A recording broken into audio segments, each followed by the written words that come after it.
Hi guys, welcome back to our blog. I'm Luke Ediger, sales manager here at Charleston Homes.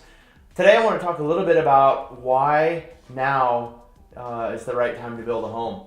One, there's low inventory in the market, especially from that under $300,000 price point. So, if you can't find what you're looking for out in the existing market, what a great time to come out and look at a brand new home. It's just an exciting process to go through and fun to build something that's yours. That you design from ground up.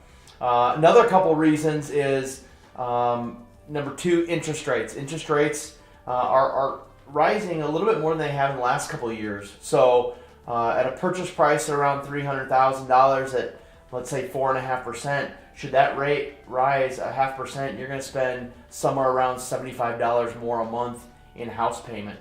So always something to think about. And three, building costs.